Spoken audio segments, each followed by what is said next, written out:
Saludos, mi nombre es Linda Barrera Roy Steven, estudiante de noveno semestre y este es mi trabajo individual de consolidación de conocimientos. A continuación, vamos a empezar con el primer tema, que es el de faringoamigdalitis crónica con amigdalectomía.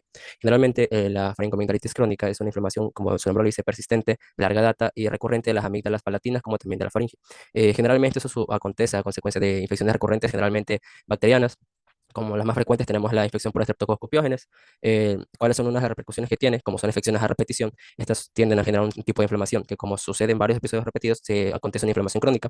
Esto que puede generar fibrosis de las criptas amigdalinas, que son este tipo de concavaciones, y dentro de estas excavaciones se puede contener o se puede almacenar cierto tipo de células, como pueden ser también restos de bacterias, restos de comidas, lo que se van a comer como detritos o formación de calcio, que son este tipo de manchas blanquecinas que se ven a nivel de las amígdalas. A eso nos referimos. Y que esto que puede generar una disfunción tanto celular como propia del tejido a nivel inmunológico, con lo cual va a generar una disminución de la infusión inmunológica local y consecuentemente puede dar o puede generar nuevas infecciones a futuro, que es este círculo vicioso que genera la faringoamigdalitis crónica. Generalmente suele ser menos marcada que los episodios agudos, pero en episodios crónicos podemos encontrar tanto el calcio amigdalino, que es lo que ya les mencioné anteriormente, que es la acumulación de detritos a nivel de las amígdalas palatinas. Este, como genera un episodio de inflamación crónica, puede llegar a generar ronquidos o apnea obstructiva, que son secundarios a la hipertrofia de la amígdala. También, como es una infección a nivel de las amígdalas, puede provocar adenopatías cervicales por su cercanía de la cadena ganglionar, y también en episodios menos frecuentes puede llegar a generar odinofagia y disfagia leve, como esa sensación de cuerpo extraño que va a sentir mientras dure la inflamación. Ahora, generalmente el tratamiento, el manejo va a ser, y el diagnóstico también va a ser meramente clínico, puesto que no existen pruebas, o a menos que sea una infección bacteriana, que determinen qué tipo de infección es. Generalmente el tratamiento es clínico con penicilina o amoxicilina, si es que se determina que es una infección bacteriana, antiinflamatorios, para el dolor también se recomienda, hidratación y reposo. Pero en casos donde son, como se dice aquí, criterios quirúrgicos, donde ya requieren amigdalectomía, que es la intervención quirúrgica que se realiza, pues se determina en base a tres criterios. Si hay más de 7 episodios de amigdalitis en el último año, si hay más de 5 episodios por año durante 2 años consecutivos, o si existen más de 3 episodios de amigdalitis en el mismo año durante 3 años consecutivos. Estos son criterios para determinar si es viable o no hacer una amigdalectomía por el riesgo que representa este tejido que se inflame constantemente. Ahora, existen indicaciones absolutas como también complicaciones. Las indicaciones absolutas es si ya se forma un absceso periamigdalino recurrente, que es lo que vemos aquí en la imagen de aquí. También si hay una sospecha de neoplasia, cuando hay una simetría amigdalina, que esto ya lleva a otro tipo de diagnóstico de tratamiento. También si existe hipertrofia amigdalina severa, que causa apnea obstructiva del sueño, que sería una complicación, o si hay una litosis severa, que es la acumulación de los detritos que vimos aquí, ¿no? Que puede generar más que nada molestia en el paciente y es una complicación. Ahora, el abordaje quirúrgico que sospecha o que vamos a llevar a cabo, pues son dos técnicas, generalmente la disección fría o el electrocauterio. El coblatorio y la refrecuencia, por el elevado costo que esta representa, pues no son tratamientos viables. Generalmente se ocupa la disección fría. ¿Por qué? Porque presenta menos dolor postoperatorio y es menos complicado para el paciente. ¿Cuál es el problema aquí? La cantidad de sangrado que representa durante la operación, lo cual es un tipo de riesgo si no se maneja adecuadamente. Y en el otro lado tenemos el electrocauterio, que generalmente, por la técnica que emplea, pues genera una mejor tipo de hemostasia, es decir, una hemostasia inmediata durante el intraoperatorio. Pero ¿cuál es la complicación? Que va a generar mayor tiempo de dolor en el paciente, mayor riesgo y mayor complicación, mayor molestia más que nada. Entonces hay que evaluar más que nada cuál es el tipo de beneficio que queremos. Generalmente la disección fría sería el método de elección si queremos una recuperación rápida y sin molestias para el paciente. Siguiendo con los temas de defensa, tenemos la poliposis nasal, la cual por anatomía es una enfermedad inflamatoria crónica de la mucosa nasal, que se caracteriza principalmente por una obstrucción de tipo mecánica, que se debe al crecimiento de masas de tipo benignas, edematosas y de carácter neoplásico en la mucosa nasal. Generalmente esto es bastante frecuente en el género masculino, generalmente pacientes con mayores de 60 años, pero a nivel global la prevalencia es de un 2,1 a 5%, por lo cual es relativamente frecuente, pero más que nada en la audiencia masculina. La poliposis nasal forma parte de una triada conocida como la triada de Samster, que es la enfermedad respiratoria exacerbada por el uso de AINES. Generalmente está acompañada de la intolerancia a los AINES y el asma bronquial, lo cual es una triada que se caracteriza por, o que está exacerbada por el consumo de AINES y que genera algún tipo de enfermedad o de sintomatología respiratoria que puede estar acompañada de poliposis nasal. Un carácter, algo que hay que considerar, es que siempre que haya poliposis nasal en niños pequeños hay que descartar la presencia de fibrosis quística, ya que se ha visto una fuerte correlación de fibrosis quística y el desarrollo de poliposis nasal generalmente en niños de poca edad. La fisiopatología de esta enfermedad, ¿cuál es? Generalmente es una enfermedad exacerbada de tipo de inflamación tipo 2, exacerbada por eosinófilos, y una tormenta de citocinas como la IL-4, 5 y la IL-13. Esto que genera, evidentemente, una reacción en cadena de inflamación que va a generar, bueno, va a provocar una inflamación de la mucosa, con lo que se genera un edema, y el aumento de la permeabilidad y la acumulación de líquido intersticial, obviamente va a aumentar la acumulación porque va a disminuir la permeabilidad tanto de la mucosa como de la fosa nasal. Esto que va a generar una protrusión de la propia mucosa hacia el exterior, es decir, va a formar un tipo de masa polipoide de carácter lisa, pero también translúcida hacia la cavidad nasal. Esto que genera la misma obstrucción mecánica a través de la fosa nasal, con lo cual va a bloquear el drenaje de los senos paranasales, promoviendo así la cronicidad y la recurrencia de infecciones, con lo cual es una de las complicaciones que presenta este tipo de enfermedad. Y es uno de los caracteres que ocupamos para el diagnóstico. ya que uno de la sintomatología, a pesar de que el diagnóstico es clínico, como también puede ser imagenológico, nos basamos en la sintomatología de los pacientes. Generalmente, ¿cuál va a ser el síntoma que más va a predominar? Una obstrucción nasal bilateral. Si encontramos una obstrucción nasal bilateral, podemos pasar muy probablemente una poliposis nasal, que puede estar acompañado también de rinorrea y de respiración bucal. El paciente, como no puede respirar por la nariz, usa la boca para respirar. También puede estar acompañado de hiposmia o ya directamente por anosmia. Y la congestión nasal, obviamente, que va a promover una sinusitis, que el paciente no lo va a decir así tal cual, pero va a generar como tipo de pesadez a nivel de la cara, que esto también puede exacerbarse como tipo de cefalea. El paciente va a presentar o va a decirnos que tiene un tipo de dolor de cabeza. Entonces, aquí ya debemos sospechar que hay algún tipo de congestión a nivel del sistema sinusal, de los senos paranasales, perdón. En cuanto al diagnóstico, como dije, puede ser tanto clínico a través de la endoscopia nasal, que se llama genológico, y también, obviamente, con la tomografía axial computarizada. En la visión directa que ocupamos la endoscopia nasal, en el grado 1, vamos a ver que el cornete inferior, más que nada la obstrucción o la masa, el pólipo no va a pasar del lomo inferior del cornete inferior. En el grado 2, este va a encontrarse un poco más por debajo del cornete inferior y a nivel del meato medio, como podemos ver aquí, pero no exacerba, no pasa mucho más allá. Ya en el grado 3, pues ya ocupa gran parte del meato medio y también incluso una parte de la fosa nasal, con lo cual ya puede ser un poco más visible incluso a simple vista. Y en el grado 4, que sería el más evidente y el más grave, pues obviamente hay una ocupación total de la fosa nasal e inclusive en algunos casos puede llegar a exacerbar y salir propiamente de la fosa nasal. Pero si aún así queremos una confirmación a nivel imagenológico, pues tenemos el ataque de los senos paranasales, en los cuales vamos a ver aquí que aparte de la obstrucción, va a haber una acumulación de líquido a nivel de los senos paranasales, en este caso maxilar. Y este sería un estándar de oro para valorar tanto la extensión, el compromiso del drenaje de los senos paranasales y también más que nada para planificar cómo va a ser el manejo en caso de que se requiera un manejo quirúrgico, ¿no? La terapia, ¿cuál va a ser? Generalmente vamos de la base para arriba. El ideal o el estándar de oro, ¿cuál va a ser? Los lavados nasales más corticoides intranasales. Seguido de esto, si es que el paciente no mejora, pues ya podemos optar o pensar en usar corticoides sistémicos. Ya por última instancia, en estados refractarios donde el manejo clínico que hemos dado no ha surgido el efecto deseado, pues iniciaremos una terapia biológica en casos ya complicados o que tengan un tipo de carácter tumoral, ¿no? Y el carácter quirúrgico, manejo quirúrgico sería la cirugía endoscópica funcional. Básicamente esto cuando ya existe un caso de obstrucción severa, exacerbada y o en casos del fracaso del tratamiento médico que hayamos instalado en el paciente.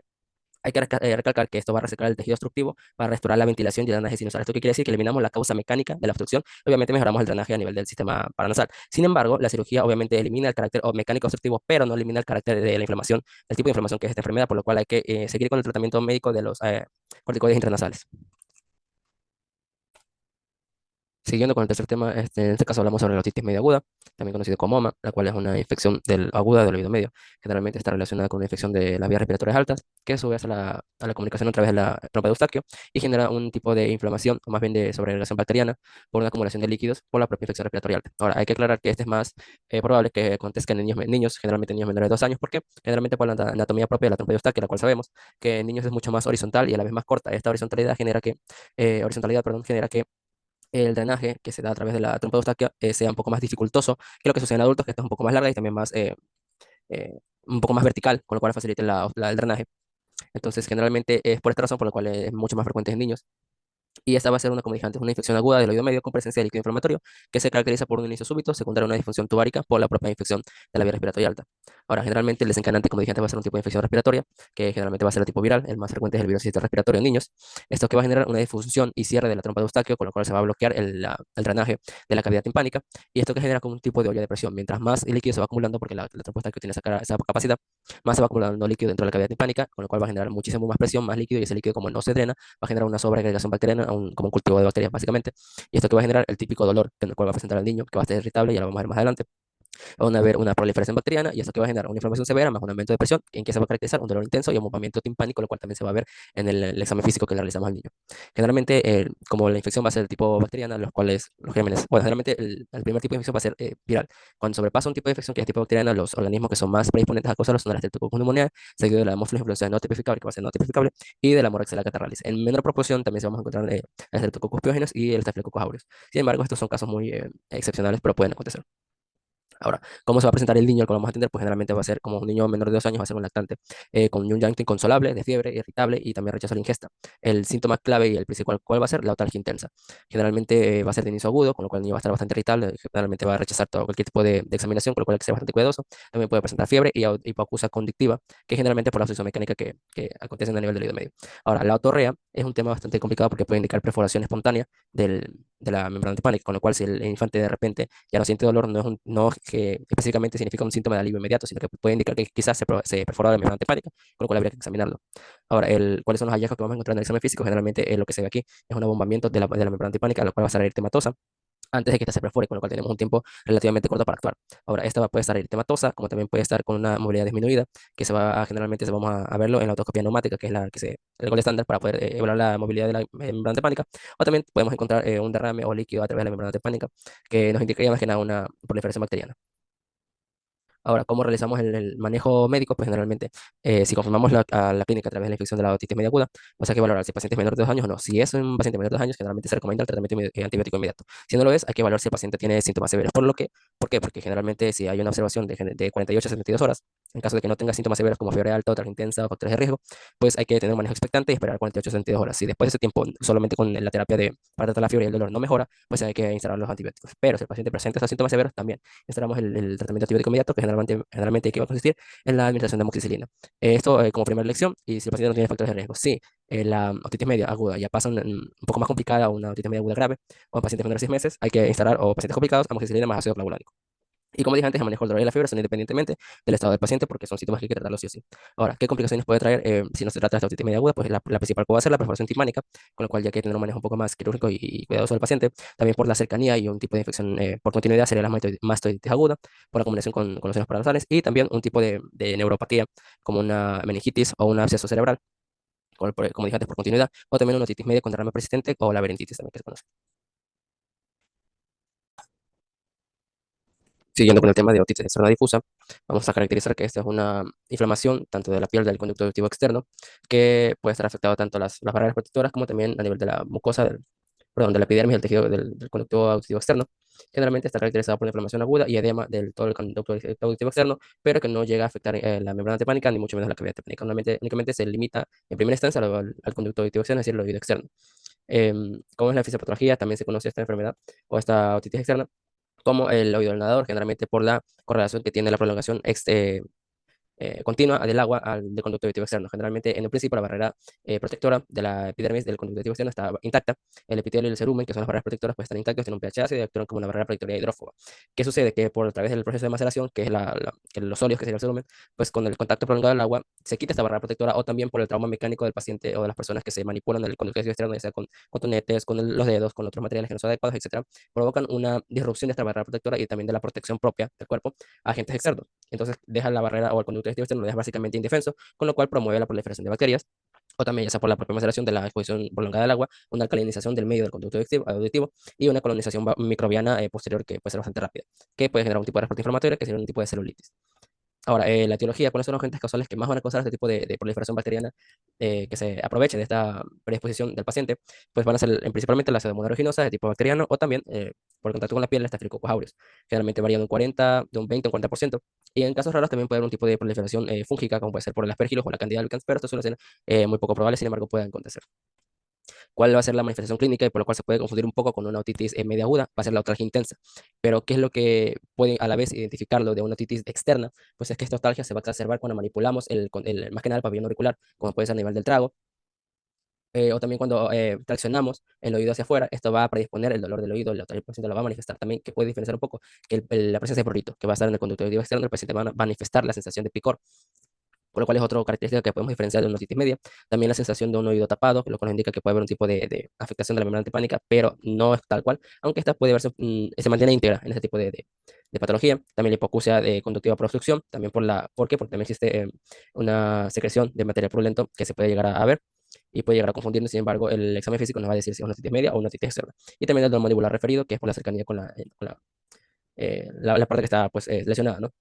Ahora, ¿cuáles son algún tipo de preparación física que nos puede diferenciar de la otitis media? Como dije antes, la tracción del pabellón auricular, como también el signo de trabo, que al momento de manipularlo, se va a exacerbar el dolor del oído, acompañado de la linfadenopatía, pues nos puede llegar a decir que la afectación está a nivel del oído externo, más no del oído medio. Y también a la vista otoscópica nos va a diferenciar, pues va a haber un edema difuso a nivel de la epidermis del conducto auditivo externo, más no de la membrana timpánica, porque recordemos que esta afección es de la membrana timpánica hacia afuera, no hacia adentro. Y puede llegar incluso a haber un tipo de otorrea, que es por la proliferación bacteriana, con lo cual puede llegarse incluso a afectar un poco la membrana timpánica. Sin embargo, va a ser un poco difícil la diferencia por la propia inflamación del conducto auditivo externo, la cual incluso va a impedir la propia manipulación de parte del médico para examinar al paciente por el dolor que se refiere. ¿Cuáles son los criterios diagnósticos? Pues generalmente la otitis externa difusa pues, va a encerrarse en un inicio rápido, generalmente menor a 3 semanas, y obviamente el paciente va a manifestar que estuvo en una exposición prolongada hacia el agua y nos puede diferenciar qué tipo de infecciones, los síntomas propios de la inflamación, que va a ser la atalgia severa, el prurito o la peritonitis oral, o el tipo de hipoacusia, que son las manifestaciones que dijimos antes, y los signos clínicos, uno va a ser el dolor a la tracción del trago, como está aquí el dolor, la tensión del pabellón auricular y el nivel del trago, como también del eritema y la otorrea. Esto nos van a orientar a que el diagnóstico sea una otitis externa de tipo difusa. Ahora, ¿cuál va a ser el tratamiento de manejo? El tratamiento que vamos a instalar, pues generalmente va a ser el aseo, propiamente antes de la instalación del propio tratamiento antibiótico. Va a ser la limpieza y aspiración del canal auditivo externo, pero el tratamiento también hay que mantener la zona seca para evitar la proliferación, más proliferación de bacterias y los analgésicos que son para básicamente disminuir o inhibir la sensación del dolor que el paciente refleja. ¿Cuál va a ser la terapia antibiótica? Que se va a estar de 7 a 10 días, el uso de ciprofloxacino u ofloxacino. Y también se puede considerar el uso de corticoides ya que inhibe la sensación de inflamación, pero sin embargo hay que considerarlo más que nada en estos casos el uso de antibióticos sistémicos y corticoides sistémicos cuando hay un tipo de complicación, como puede ser la extensión anatómica, es decir, una celulitis auricular o una infección del cuello de la cara, cuando dice que la infección ya pasó más allá del conducto digestivo externo y se está extendiendo a otras áreas, cuando el huésped es predisponente a un estado inmunosuprimido, como puede ser VIH o SIDA, o pacientes con quimioterapia, o inclusive pacientes con diabetes mellitus de larga data, es decir, de 15 años. La gravedad también, cuando existe la sospecha de una otitis externa necrotizante, lo cual es un criterio de malignidad, pero en el sentido de que el paciente tiene que ser atendido ya, si no puede complicarse aún más, o también cuando hay un fracaso del tratamiento antibiótico, cuando existe evolución clínica. En la evaluación hídrica me refiero cuando el tratamiento tópico inicial no genera algún tipo de respuesta pasadas las 48 a 32 horas. Este es para considerar el uso de antibióticos sistémicos, ya que antes de esto, únicamente los antibióticos van a ser de tipo tópico. Con el siguiente tema seguimos con la faringoamigdalitis complicada, la cual va a ser una exacerbación o una complicación de una faringoamigdalitis aguda, que generalmente es una, como dije antes, una complicación de una infección aguda maltratada o no controlada correctamente, que es ya una inflamación que va a sobrepasar al tejido mitralino y puede comprometer incluso otros órganos cercanos. Generalmente estas acumulaciones van a contener contenido purulento y pueden extenderse a áreas o espacios profundos que van más allá de la amígdala, de las amígdalas palatinas, sino que incluso pueden instaurarse a estadios profundos del cuello.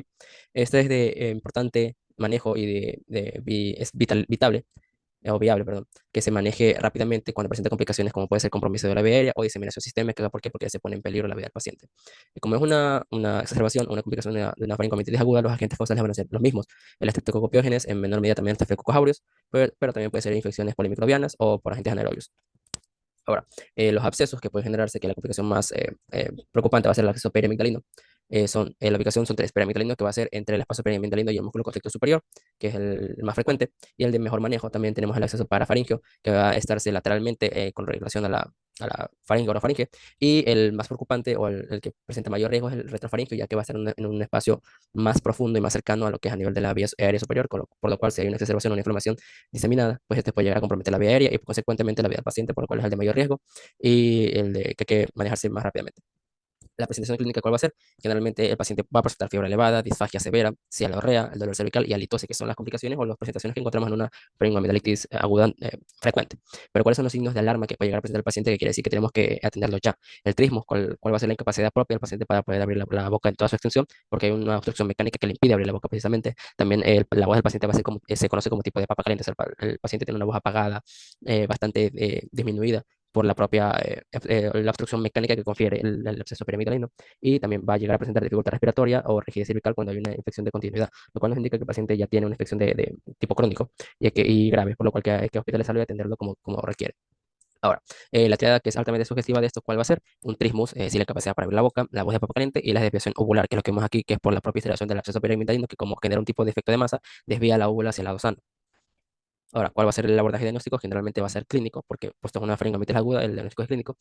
¿Cuál vamos a hacer? La exploración orofaringea, que generalmente vamos a ver el abombamiento periamigdalino, más el exudado y la desviación de la úvula. Pero generalmente, ¿cuál es el problema con esto? Que no vamos a poder ver qué tan extenso está este absceso, por lo cual vamos al estudio de imagen, que es la TAC, en el cual ya podemos ver el tamaño de la colección, la extensión de esta y si está afectando o no a otros órganos cercanos. El protocolo de intervención, ¿cuál va a ser? Generalmente el manejo propio de la faringoamigdalitis aguda es antibiótico-terapia, pero como esta ya es que es crónica o más grave, complicada, pues va a ser intravenosa. Y la cobertura, ¿cuál va a ser? Para Streptococcus piógenes, anaerobios o Staphylococcus aureus. También mantener la hidratación intravenosa, puesto que en la mayoría de los casos, si la colección es bastante predominante, pues no va a permitir la vía oral. Y los corticoides en casos selectivos, cuando puede llegar a comprometer la vía aérea, es importante prevenir estos casos. El manejo quirúrgico, ¿cuál va a ser o a qué paciente va a estar destinado cuando hay una absceso periamigdalino que sea viable para extraerlo? Es decir, la incisión y el drenaje propio del absceso con una aguja fina y la amigdalectomía de urgencia en pacientes que tengan infecciones de la faringoamigdalitis, sí, de larga data o episodios recurrentes que ya lo vimos anteriormente. Siguiendo con las enfermedades, vamos a hablar sobre la rinitis alérgica, la cual es una enfermedad inflamatoria crónica de la mucosa nasal, la cual va a estar caracterizada por estornudos, rinorrea, secreción que va a ser generalmente acuosa. Es una inflamación de tipo mediada por inmunoglobulina E, que está desencadenada generalmente la exposición a alérgenos ambientales en individuos que están sensibilizados a cierto tipo de alérgenos. Generalmente está asociada a enfermedades que están predispuestas por en un estado inmunodeprimido, como puede ser el asma, la conjuntivitis alérgica o la dermatitis atópica. ¿Cuáles son la etiología o los alérgenos frecuentes en este tipo de pacientes? Generalmente se clasifican en dos tipos, los estacionales y los que están generalmente en contacto con el paciente. Los estacionales, como puede ser el polen de los árboles, el polen de ciertos tipos de plantas, también las malezas, que son o incluso el smog ambiental, que son el tipo estacional, que se encuentra en el medio ambiente. Y los que están en contacto con el paciente, encontramos el ácaro del polvo doméstico, la caspa de los ciertos animales con los cuales tienen contacto el paciente, generalmente niños, los hongos ambientales por la falta de aseo, de espacios cerrados o inclusive otro tipo de insectos como las cucarachas. ¿Cuál es el cuadro clínico que va a presentar el tipo de paciente? Generalmente el principal va a ser la obstrucción nasal, que va a ser dado como un tipo de reacción inflamatoria mediada por inmunoglobulina E, va a generar una reacción en cadena inflamatoria por la liberación de histamina y leucotrienos, por lo cual va a generar edema y congestión de la mucosa. Esto que va a provocar que exista no haya un buen flujo a nivel de las fosas nasales, con lo cual va a haber una acumulación de líquido y va a producirse la rinorrea acuosa, o que incluso puede llegar a ser hialina en ciertos casos. También el prurito nasal, y que puede llegar a ser intenso, y los trastornos repetitivos. Además, se encuentran otros tipos de sintomatología, como puede ser la conocida fase alérgica en ciertos tipos de niños, los cuales ya están predispuestos a sufrir estos episodios de alergias, como puede ser las ojeras alérgicas, que son signos de una congestión venosa infraorbitaria, o también el pliegue nasal transversal, que es el que se dibuja aquí, por lo que se conoce como saludo alérgico, que es el frotamiento constante de la punta de la nariz hacia arriba, con lo cual se provoca este tipo de pliegue, y también la respiración bucal, que es como la consecuencia o la medida que tiene el infante para poder respirar ante la obstrucción crónica de la mucosa nasal. ¿Cómo diferenciamos una mucosa nasal de un tipo alérgica de un tipo infecciosa? Fácil. Una tipo alérgica va a estar la mucosa generalmente pálida o incluso en algunos casos azulada por la congestión venosa. También vamos a tener unos cornetes hipertróficos, que también se puede llegar a ver en ciertos casos de infecciosa, pero la secreción acuosa va a ser generalmente, como dije, tipo acuosa, a veces hialina, pero no va a ser una secreción purulenta, como pueden ser los casos de una inflamación de tipo infecciosa o de la mucosa nasal, o que puede llegar incluso a ser intensamente eritematosa, lo cual nos indica que puede llegar a ser una infección de una inflamación de tipo infecciosa. Ahora, ¿cuál va a ser el diagnóstico que vamos a realizar? Pues tenemos dos tipos. El prick test, en el que vamos a inocular ciertos tipos de alérgenos en la piel del paciente y vemos en cuál de estos tiene reacción. Generalmente tiene una buena sensibilidad y un costo generalmente bajo y una rapidez de los resultados. Y la IgG sérica, que ya es específica para ver la respuesta que tiene el paciente a ciertos tipos de alérgenos que están obviamente en contacto con él y podemos llegar a ver que tiene una alta especificidad y sensibilidad. ¿Cuáles son los pilares del tratamiento? Básicamente tratar de evitar que el paciente esté en contacto con los alérgenos como una buena medida de higiene ambiental en el ambiente que se rodea, a nivel personal y en el hogar, obviamente. Evitar el humo del tabaco y otros tipos de irritantes que pueden llegar a irritar la mucosa nasal. También el tratamiento farmacológico, con lo cual no va a ser el uso de antihistamínicos o otros tipos de corticoides intranasales en casos mucho más severos o ya en casos que son refractarios para la inmunoterapia. La base o la pirámide del tratamiento, ¿cuál va a ser las lavadas nasales con solución salina, que sería la medida base para cualquier tipo de reacción de alergia de ese tipo?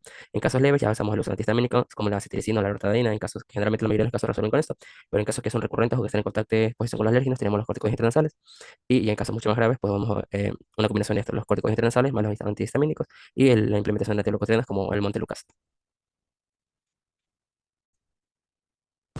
Bien, siguiendo con los tipos de patologías en otorrinolaringología, vamos a hablar sobre la hipoacusia neurosensorial. Este es un defecto de la capacidad de recepción de audición, no tanto mecánico como podría ser una pérdida auditiva normal, sino que hay una falla de la captación de las emisiones de los sonidos hacia el cerebro. ¿Qué pasa? No es un problema de transmisión mecánica como tal, sino, como dije, una falla en la transformación del sonido en impulsos nerviosos o la conducción hacia el cerebro. Esto generalmente es un tipo de daño irreversible, ya que no afecta no tanto la vía mecánica, la cual es la que podemos intervenir, sino la vía nerviosa y transmisión de señales hasta el cerebro, con lo cual es un poco más complicada la intervención. Ahora, ¿en dónde puede estar afectado? En el oído interno, que sería a nivel de la cóclea, específicamente en el daño a las células ciliadas del órgano de Corti, como también puede ser un daño a nivel de las fibras del nervio vestíbulo coclear, con lo cual la transmisión de señales puede estar interrumpida, es ser un daño un poco más severo, y el daño más severo sería a nivel de las vías centrales, a nivel de, o sea, algún tipo de lesión a nivel de tronco encefálico o de la corteza auditiva, lo cual ya estaría pues, netamente dañado la zona encargada de la transmisión de señales, de las vías auditivas, con lo cual el daño sería prácticamente permanente.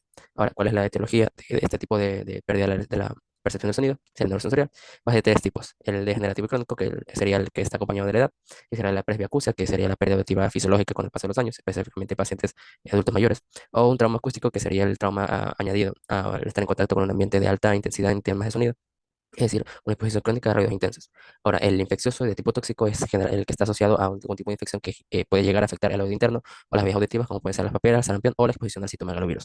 Ahora, también se puede llegar a ver un tipo de daño a nivel del oído por fármacos ototóxicos, como puede ser la exposición prolongada a aminoglucósidos, el cisplatino o la furosemida, o el que haya un daño directo a las células ciliadas. Pero también existe el daño a la lesión estructural o idiopática, como pueden ser los tumores como el schwannoma vestibular o también traumatismos craneales, alteraciones congénitas o una hipoacusia súbita idiopática, la cual requiere una abordaje urgente porque no especifica por qué hay una pérdida súbita de la audición. Generalmente puede ser por un trauma craneal que puede conllevar a una interrupción de los huesecillos del oído interno, con lo cual tiene que haber un abordaje urgente. Ahora, si bien el examen físico en primera instancia nos puede indicar que no existe ningún tipo de daño, pues el paciente puede decirnos que no puede escuchar de un oído en específico, por lo cual la otoscopia, si bien nos puede salir normal, es decir, no hay algún tipo de alteración física evidente en primera instancia, no nos indica el daño interno que existe a nivel del oído, el oído interno, valga la redundancia, no hay algún tipo de daño neurosensorial, lo cual puede estar oculto en la exploración física de rutina, por lo cual hay que indagar en este tipo de pacientes que indica que no puede percibir perdón, el sonido de algún tipo de los dos oídos. Ahora, ¿cómo podemos diferenciar algún tipo de hipoacusia mecánica o sensorial? Con dos pruebas fáciles, la prueba de Rine y la prueba de Weber. La prueba de Rine pues, nos indica que ese paciente escucha mejor por vía aérea que por vía mecánica o ósea. Si el paciente escucha mejor por vía de conducción aérea que por ósea, significa que la conducción mecánica, es decir, la que se escucha a través del oído externo, pues funciona correctamente, y en este caso el daño sería al nivel del nervio. Sin embargo, si la conducción ósea supera la aérea, quiere decir que no hay ningún tipo de hipoacusia neurosensorial, el nervio funciona correctamente. Ahora, en la prueba de Weber indica la lateralización, que existe hacia el oído que esté enfermo o sano. Si el paciente lateraliza hacia el oído sano, quiere decir que el oído enfermo no puede percibir el estímulo neurológico, con lo cual habría algún tipo de daño neurosensorial. Y en la hipoacusia conductiva, en cambio, el paciente va a lateralizar hacia el oído enfermo. En cualquiera de los dos casos nos indica que hay algún tipo de hipoacusia neurosensorial.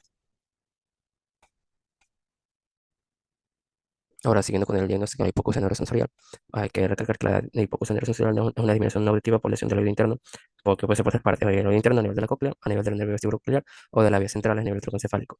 Este no es un problema de transmisión mecánica del sonido, sino más bien de la transformación eléctrica de los sonidos captados hacia el cerebro, y generalmente afecta en su gran mayoría, como la presbiacusia, a los adultos mayores. Ahora, hay que recalcar que la sordera súbita es de suma importancia, ya que existe una ventana crítica de 72 horas en la cual tenemos que instalar el tratamiento y el diagnóstico adecuado para verificar si no es una situación de emergencia que ha presentado el paciente. Generalmente el manejo inmediato que van a hacer los corticoides para disminuir algún tipo de reacción inflamatoria en cadena súbita que haya en el paciente que no haya sido diagnosticada hasta ese momento. ¿Cuál va a ser el estudio de elección para poder determinar el tipo de hipoacusia neurosensorial? Va a ser la audiometría tonal acompañada de otros diagnósticos que veremos más adelante. La audiometría tonal permite identificar qué tipo de lesión de tipo neurosensorial es, en qué estados, en qué parte se encuentra, si es uni o bilateral. Y también la clasificación de la severidad, como vamos a ver, leve es una pérdida de 20 a 35 decibeles, moderada 35 a 60, severa de 60 a 90 decibeles, y una profundidad extrema es mayor a 90 decibeles de captación del sonido, de la pérdida de la captación del sonido. Ahora, la audiometría tonal va a estar acompañada de la logoaudiometría, la cual va a ser la evaluación de la comprensión. ¿A qué nos referimos con esto? La audiometría tonal va a evaluar la detección pura del sonido por el paciente, si el umbral auditivo del paciente, o va a medir la cantidad de sonido que el paciente es capaz de percibir, es decir, lo que el paciente oye. Sin embargo, la logoaudiometría sería un poco más específica para la pérdida neurosensorial del sonido, porque mide la destreza que tiene el paciente para comprender lo que está oyendo. Es decir, el paciente entiende los sonidos que capta, así transforma los sonidos que está captando a nivel del conducto auditivo externo hacia la corteza cerebral para comprender qué es lo que está escuchando. Y esto nos da un diagnóstico topográfico completo para evaluar la pérdida neurosensorial del sonido, la captación del sonido. Ahora, existen otros tipos de evaluaciones diagnósticas, como puede ser la timpanometría, pero generalmente en la pérdida neurosensorial esta va a estar pues, normal, porque no existe ninguna alteración a nivel del oído medio ni de la membrana timpánica, por lo cual no es característica para realizar en este tipo de pacientes. Lo que sí está destinado es la resonancia magnética, porque como vimos, otra de las causas es que existe algún tipo de masa o tumor como el schwannoma vestibular, que puede estar comprimiendo a nivel de las vías centrales o de los nervios vestibulococleares, por lo cual impide la captación neurosensorial del sonido. Aquí la resonancia magnética con contraste paramagnético y con gadolínio es la que presenta mayor sensibilidad, casi al 100% para tumores mayores a 3 milímetros en el caso de schwannoma. ¿Y cuáles son las indicaciones clínicas cuando existe una hipoacusia neurosensorial, sea neurosensorial uni o bilateral, que sea asimétrica?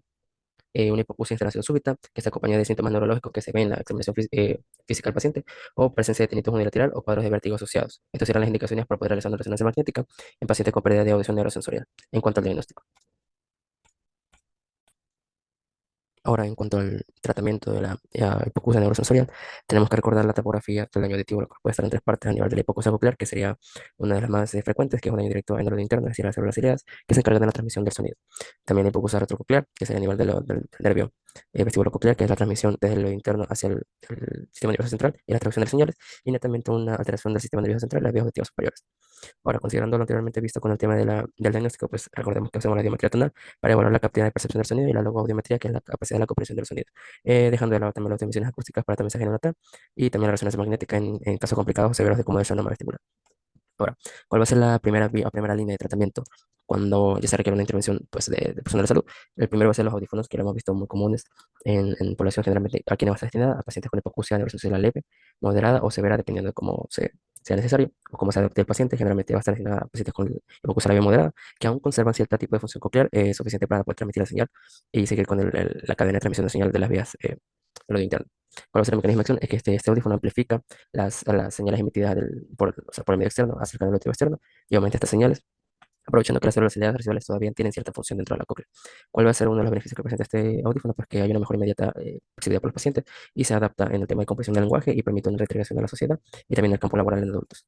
Ahora, cuando estos audífonos no tienen ningún tipo de beneficio, no presentan una mejoría significativa en los pacientes o en pacientes con hipoacusia severa o profunda bilateral, pues o se opta por un bypass o el implante coclear, que lo que hace es que transforma los sonidos captados por el oído externo hacia el oído interno y los transforma en impulsos técnicos que estimulan directamente los nervios vestibulococleares.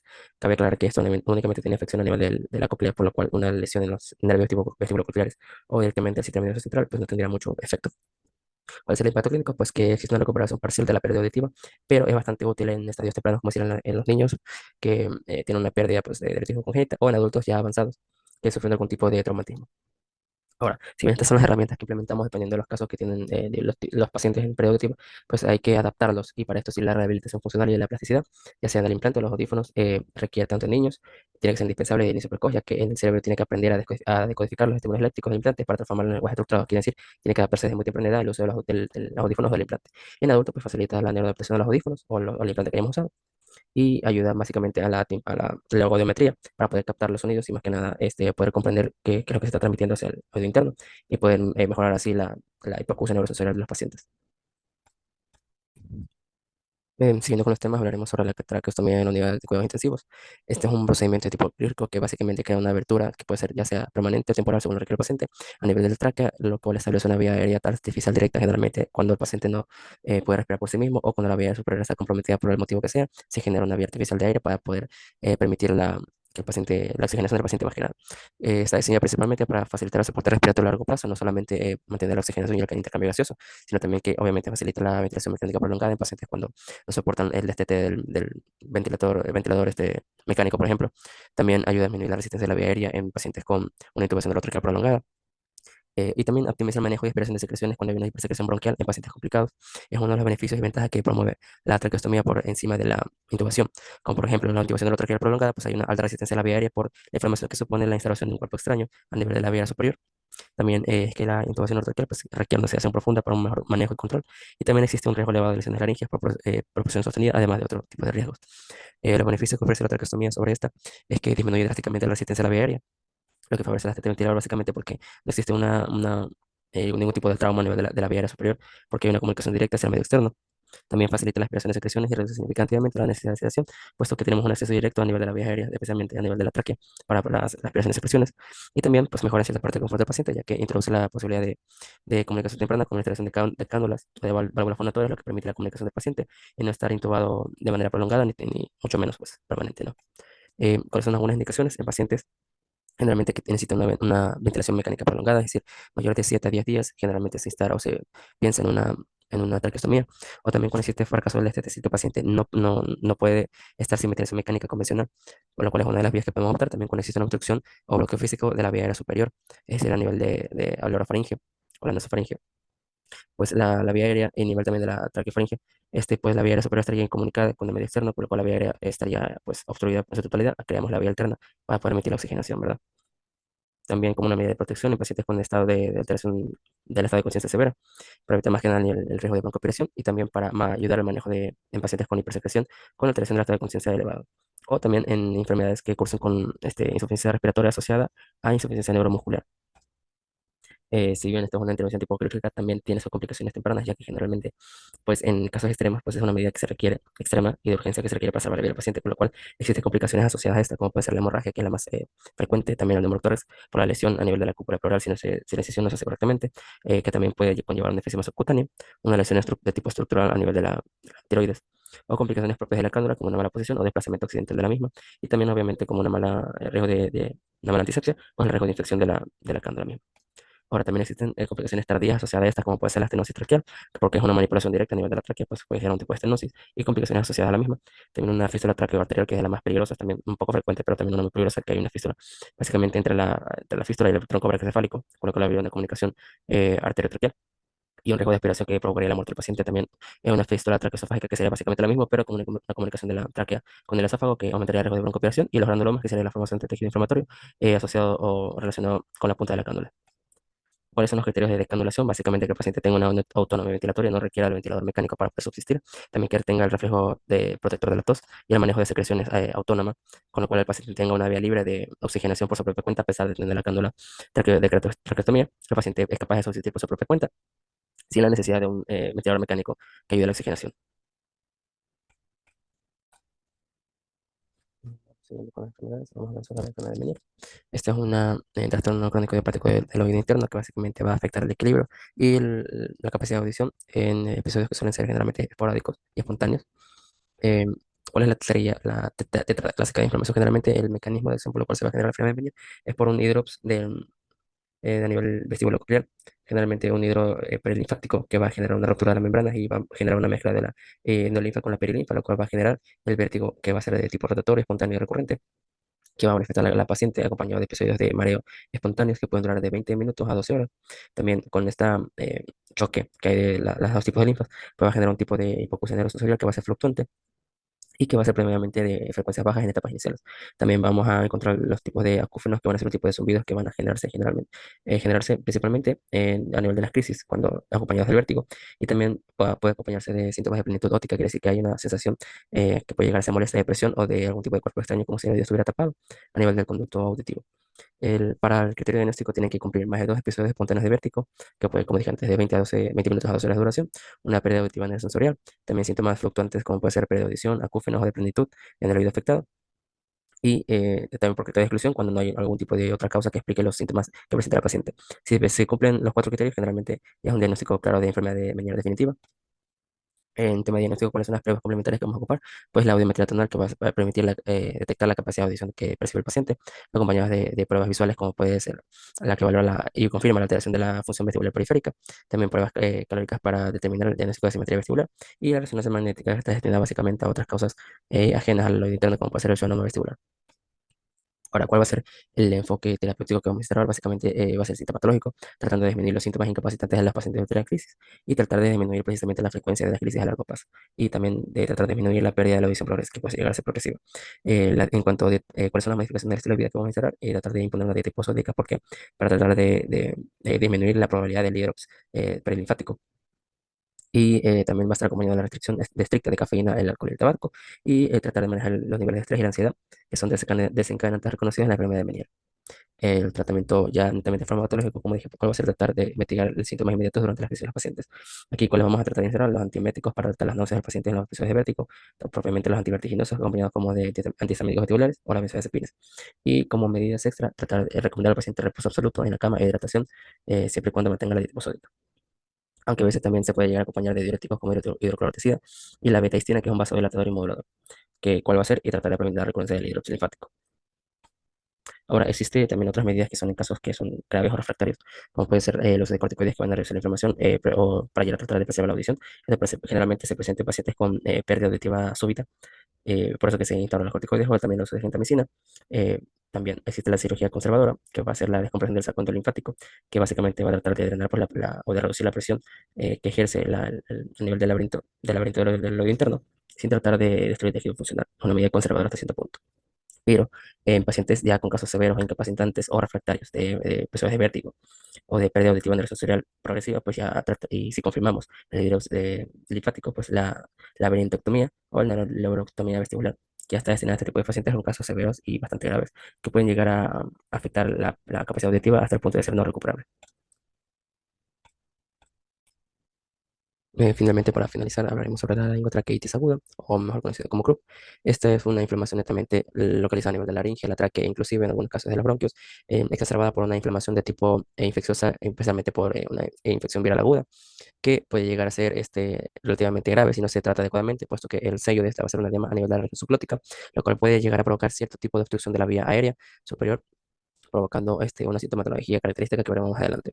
A nivel de epidemiología, pues existe un pico de incidencia generalmente en la población pediátrica que va de niños de 6 meses hasta 3 años, que predomina principalmente en estaciones de otoño o en nuestro medio en invierno, generalmente por la vulnerabilidad que presenta este tipo de etapas.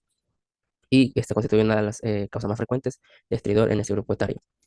Como dije anteriormente, el agente etiológico va a ser de origen viral, especialmente el virus de la parainfluenza 1, que es el principal causante de este tipo de afección y en la mayoría de los casos es el que más afecta, aunque también se ha visto casos en menor medida del virus de parainfluenza 2 y el 3, el virus de respiratorio, que es el más predisponente en niños, el virus de influenza A y B, el adenovirus y el rinovirus. Hay que aclarar que al ser un cuadro netamente protagonizado por agentes virales, el tratamiento de antibióticos pues, no está indicado de ningún tipo y sin embargo aún así se ha estudiado en ciertos medios, con lo cual resulta ser ineficaz y no está para nada indicado. Ahora, ¿cuál va a ser la triada clínica clásica del CRUP? Generalmente el paciente, el infante, vamos a hablar, va a presentar una tos de tipo perrón, es una tos seca, áspera, que está acompañada generalmente a nivel como defensa de la tos, que es característica del CRUP, y también vamos a tener el estridor inspiratorio, que es característico de esta patología que a nivel del examen físico podamos identificar un sonido como turbulento a la inhalación, que es el producto de la turbulencia que genera el pase del aire que ingresa a través de la subglotis que está estrechada por el estrechamiento que genera propiamente la inflamación de la mucosa. Y la disfonía, que es un tipo de ronquera que se evidencia o se pronuncia más al momento del llanto o cuando el paciente tose por la afectación laringea. Ahora, esta es una sintomatología pues, clásica del club que no representa un compromiso más allá de un cierto grado de disfonía y también de disnea leve en los pacientes, pero hay un tipo de indicadores clínicos que nos sugieren un tipo de obstrucción severa en los pacientes, como puede ser el estridor, ya no solo al momento del llanto o con la agitación leve del paciente, sino también en reposo, lo cual indica que hay un compromiso crónico y crítico de la luz de la vía aérea. También puede haber un uso de músculos accesorios en la respiración, como puede ser el tiraje suprasternal o intercostal, con lo cual ya quiere decir que el paciente requiere ayuda en el momento de la respiración. También puede estar acompañado de taquimia y dificultad, o sea, disnea respiratoria evidente en el paciente que puede llegar a provocar cierto grado de cianosis, que es un signo tardío de hipoxemia. Y como consecuencia de esta exposición o de este grado de hipoxia severa y prolongada, pues puede llegar a disminuir el nivel de conciencia, con lo cual ya compromete pues, la vida del paciente. El diagnóstico va a ser netamente clínico, puesto que no existe una prueba exacta que determine la causa, ya que netamente la causa pues, va a ser clínica.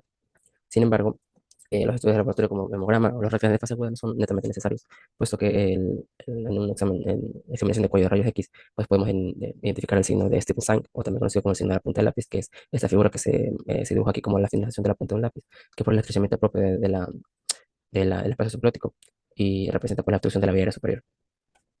Ahora, ¿cuál es el algoritmo de manejo clínico? Pues básicamente depende del tipo de club que tenga el paciente. Si es un estado leve, pues generalmente la observación va a ser domiciliaria porque no necesita un compromiso ni medio ni severo de la vía aérea, por lo cual el manejo va a ser netamente de hidratación oral adecuada, no antibióticos porque no es de tipo bacteriano y en ciertos casos se puede llegar en casos de estrechamiento pues, leve, de dexametasona en dosis única, vía oral o intramuscular.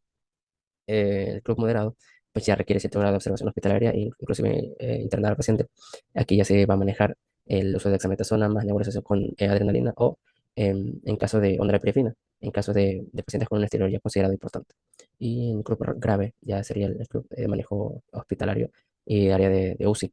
Pues ya aquí tenemos que prever algún tipo de obstrucción de la vía aérea superior, por lo cual vamos a complementar con oxígeno suplementario y la preparación de una intubación orotraqueal ante la insuficiencia respiratoria inminente.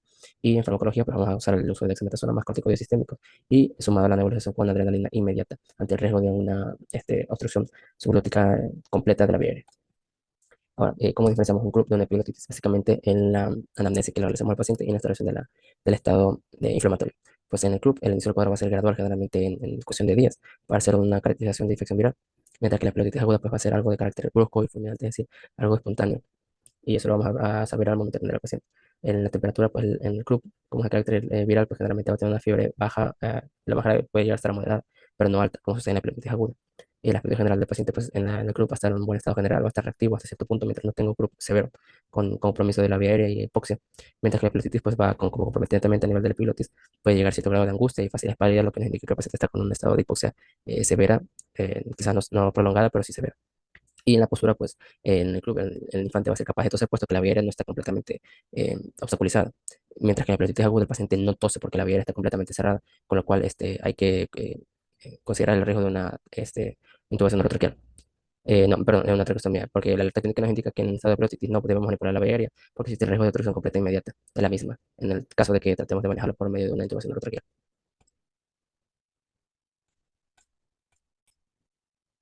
Finalmente, para finalizar, hablaremos sobre la laringotraqueitis aguda, o mejor conocida como CRUP. Esta es una inflamación netamente localizada a nivel de la laringe, la tráquea, inclusive en algunos casos de los bronquios, exacerbada por una inflamación de tipo infecciosa, especialmente por una infección viral aguda, que puede llegar a ser relativamente grave si no se trata adecuadamente, puesto que el sello de esta va a ser una edema a nivel de la región subglótica, lo cual puede llegar a provocar cierto tipo de obstrucción de la vía aérea superior provocando una sintomatología característica que veremos más adelante. A nivel de epidemiología, pues existe un pico de incidencia generalmente en la población pediátrica que va de niños de 6 meses hasta 3 años, que predomina principalmente en estaciones de otoño o en nuestro medio en invierno, generalmente por la vulnerabilidad que presenta este tipo de etapas. Y esta constituye una de las causas más frecuentes de estridor en este grupo etario. Como dije anteriormente, el agente etiológico va a ser de origen viral, especialmente el virus de la parainfluenza 1, que es el principal causante de este tipo de afección y en la mayoría de los casos es el que más afecta, aunque también se ha visto casos en menor medida del virus de parainfluenza 2 y el 3, el virus de respiratorio, que es el más prevalente en niños, el virus de influenza A y B, el adenovirus y el rinovirus. Hay que aclarar que al ser un cuadro netamente protagonizado por agentes virales, el tratamiento de antibióticos pues, no está indicado de ningún tipo y sin embargo, aún así se ha estudiado en ciertos medios, con lo cual resulta ser ineficaz y no está para nada indicado. Ahora, ¿cuál va a ser la triada clínica clásica del CRUP? Generalmente el paciente, el infante, vamos a hablar, va a presentar una tos de tipo perrón, es decir, una tos seca, áspera, que está acompañada generalmente a nivel como defensa de la tos, que es característica del CRUP, y también vamos a tener el estridor inspiratorio, que es característico de esta patología, que a nivel del examen físico podamos identificar un sonido como turbulento a la inhalación, que es el producto de la turbulencia que genera el pase del aire que ingresa a través de la subglotis que está estrechada por el estrechamiento que genera propiamente la inflamación de la mucosa. Y la disfonía, que es un tipo de ronquera que se evidencia o se pronuncia más al momento del llanto o cuando el paciente tose por la afectación laringea. Ahora, esta es una sintomatología pues, clásica del club que no representa un compromiso más allá de un cierto grado de disfonía y también de disnea leve en los pacientes, pero hay un tipo de indicadores clínicos que nos sugieren un tipo de obstrucción severa en los pacientes, como puede ser el estridor, ya no solo al momento del llanto o con la agitación leve del paciente, sino también en reposo, lo cual indica que hay un compromiso crónico y crítico de la luz de la vía aérea. También puede haber un uso de músculos accesorios en la respiración, como puede ser el tiraje suprasternal o intercostal, con lo cual ya quiere decir que el paciente requiere ayuda en el momento de la respiración. También puede estar acompañado de taquimia y dificultad, o sea, disnea respiratoria evidente en el paciente que puede llegar a provocar cierto grado de cianosis, que es un signo tardío de hipoxemia. Y como consecuencia de esta exposición o de este grado de hipoxia severa y prolongada, pues puede llegar a disminuir el nivel de conciencia, con lo cual ya compromete pues, la vida del paciente. El diagnóstico va a ser netamente clínico, puesto que no existe una prueba exacta que determine la causa, ya que netamente la causa pues, va a ser clínica. Sin embargo, los estudios de laboratorio como hemograma o los rastreo de fase aguda no son netamente necesarios, puesto que en un examen, en examinación de cuello de rayos X, pues podemos identificar el signo de steeple sign, o también conocido como el signo de la punta del lápiz, que es esta figura que se dibuja aquí como la finalización de la punta de un lápiz, que por el estrechamiento propio del espacio subglótico y representa pues, la obstrucción de la vía aérea superior. Ahora, ¿cuál es el algoritmo de manejo clínico? Pues básicamente depende del tipo de club que tenga el paciente. Si es un estado leve, pues generalmente la observación va a ser domiciliaria porque no necesita un compromiso ni medio ni severo de la vía aérea, con lo cual el manejo va a ser netamente de adaptación oral adecuada, no antibióticos porque no es de tipo bacteriano y en ciertos casos se puede llegar en casos de estrechamiento pues, leve, de dexametasona en dosis única, vía oral o intramuscular. El club moderado pues ya requiere cierto grado de observación hospitalaria e inclusive internar al paciente. Aquí ya se va a manejar el uso de dexametasona más nebulización con adrenalina o en caso de ondansetron, en caso de pacientes con un estilo ya considerado importante. Y en club grave ya sería el club de manejo hospitalario y área de UCI. Pues ya aquí tenemos que prever algún tipo de obstrucción de la vía aérea superior, por lo cual vamos a complementar con oxígeno suplementario y la preparación de una intubación orotraqueal ante la insuficiencia respiratoria inminente. Y en farmacología, pues vamos a usar el uso de dexametasona más corticoide sistémico y sumado a la nebulización con adrenalina inmediata ante el riesgo de una obstrucción subglótica completa de la vía aérea. Ahora, ¿cómo diferenciamos un club de una epiglottitis? Básicamente en la anamnesis que le realizamos al paciente y en la instalación del estado inflamatorio. Pues en el club, el inicio del cuadro va a ser gradual, generalmente en cuestión de días, para hacer una caracterización de infección viral, mientras que la epiglottitis aguda pues, va a ser algo de carácter brusco y fulminante, es decir, algo espontáneo y eso lo vamos a saber al momento de tener la paciente. En la temperatura, pues en el club, como es de carácter viral, pues generalmente va a tener una fiebre baja, la más grave puede llegar a estar moderada, pero no alta, como sucede en la hepatitis aguda. Y el aspecto general del paciente, pues en el club va a estar en un buen estado general, va a estar reactivo hasta cierto punto, mientras no tenga un club severo, con compromiso de la vía aérea y hipoxia. Mientras que la epiglottitis, pues va como comprometentemente a nivel de la epiglottis, puede llegar a cierto grado de angustia y fácil espalda, lo que nos indica que el paciente está con un estado de hipoxia severa, quizás no prolongada, pero sí severa. Y en la postura, pues, en el club, el infante va a ser capaz de toser, puesto que la vía aérea no está completamente obstaculizada. Mientras que en la peritonitis aguda, el paciente no tose porque la vía aérea está completamente cerrada, con lo cual hay que considerar el riesgo de una intubación orotraqueal. No, perdón, una traqueostomía, porque la alerta clínica nos indica que en estado de peritonitis no debemos manipular la vía aérea, porque existe el riesgo de obstrucción completa inmediata de la misma, en el caso de que tratemos de manejarlo por medio de una intubación orotraqueal.